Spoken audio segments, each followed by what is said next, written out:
aka kabiri ni akahe rero? Aka kabiri nako ni keza cyane ko karusha uburyohe noneho karatuvuye. Ngaho bazi iki cyongereza ukuntu kiba kiryoshye. I have to.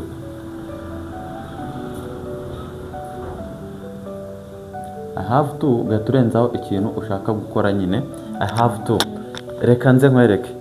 Ni inshuro zingaho uvuga ngo mfite kugenda, mfite kuryama, mfite gukora, mfite kwishyura. Si kenshi tubikoresha. Ikimenyimenyi no kwizi verb hose byakora. Kuko nabwiye no guteka, drink no kunywa, eat no kurya, clean no gusukura, run no kwiruka, walk gutembera, work gukora, read gusoma, sleep kuryama, pay kwishyura. Reka nze nkwereke urugero. Dushobora kuvuga ngo I have to cook, mfite guteka. I have to cook. Bivuze ngo mfite guteka. I have, reka tuvuge I have to eat. I have to eat, mfite kurya, sibyo? Noneho reka nkwereke I have to clean. Uvuze ngo I have to clean, uvuze ngo nkwiye nyine mfite, ni nko kuvuga ngo mfite gukora amasuku cyangwa mfite gusukura. Noneho reka tugende twongeraho ibirungo hano tugereje. I have to clean. Ese bivuze ngo mfite gusukura, ni iki ushobora gusukura? Compound. Ikindi ndavuga I mean ahantu. Gusukura icyumba. I have to clean my room. Sibyo se? Ubivuze ngo mfite gusukura icyumba. Icyumba cyande? Icyumba cyanjye. I have to eat, mfite kurya. Akushano nka mfite kurya neza. Wabivuga gute rero? Mfite kurya. Ako ukaba washaka kuvuga ati mfite kurya neza, ushobora kuvuga tuvuga ngo I have to eat well. Mfite kurya neza. Well. Karaka jambo well iyo karenje ku ntero ubuvuze neza. Nkuko umuntu ajya avuga ngo I am doing well, bivuze ngo meze neza. I am doing well. This is I am doing well. So, tugiye gushyira ikirongo hano kuri I have to cook, mfite guteka.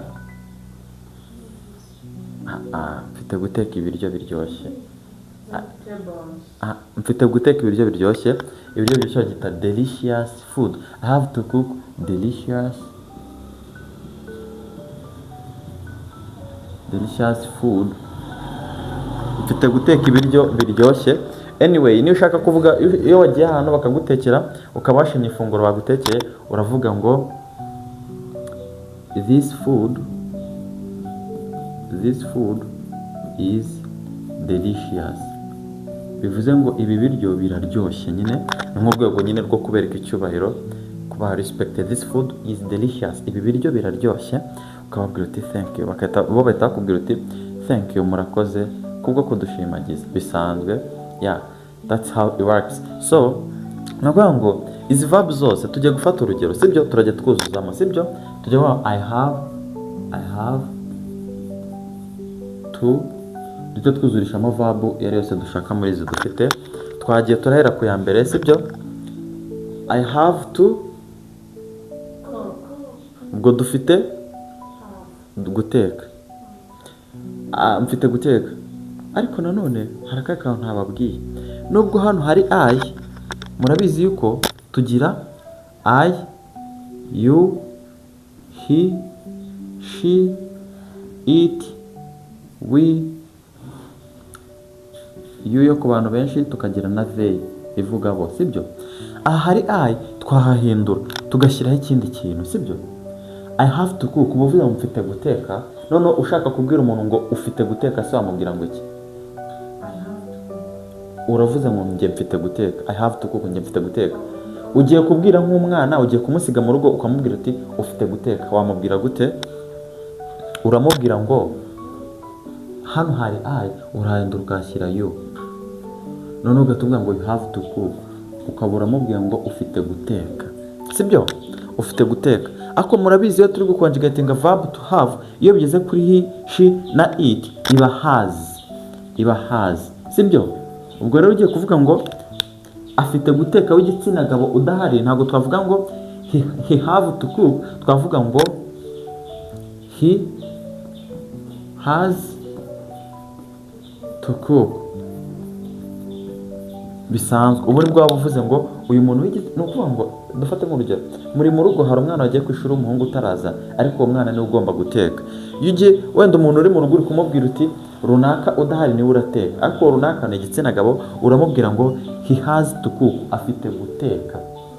Kumwe nyine tuba turi kugabanya imirimo abana twasize imuhira bisanzwe, ukabamubwira ngo he has to cook, ugenda ubagabanya imirimo. So nibyo nababwiraga rero, iyo bigeze kuri ahangaha ntabwo ari itegeko ngo uzahora ukoresha I, ahubwo nawe ushobora guhindura, ukajya uhindura subject, ukajya utanga amategeko noneho mu rugo bisanzwe, ukabwira umwana ngo you have to clean your room bisanzwe, you have to clean your room bisanzwe.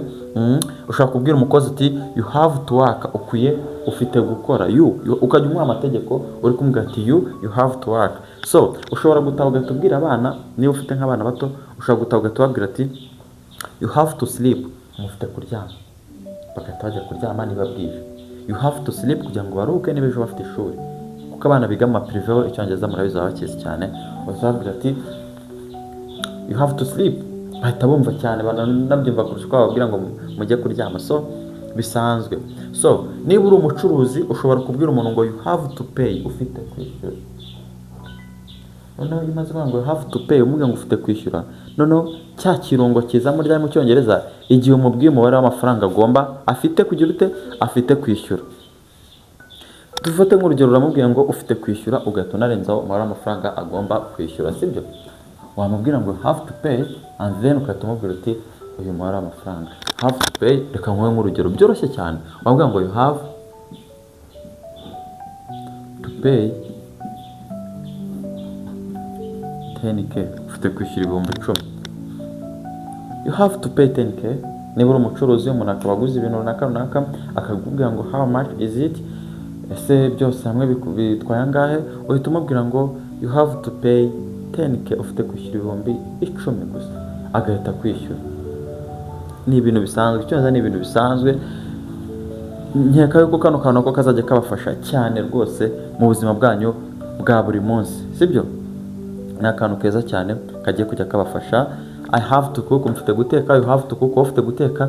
He has to cook, akoreka mbishyiraho byose, kambishyiraho byose.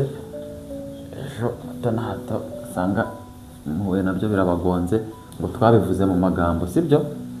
Kambishyiraho byose. So turatangira ngo I have to cook, wenda mfite guteka.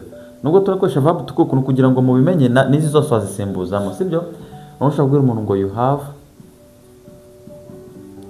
to cook, uri kumuha itegeko, wowe ufite guteka.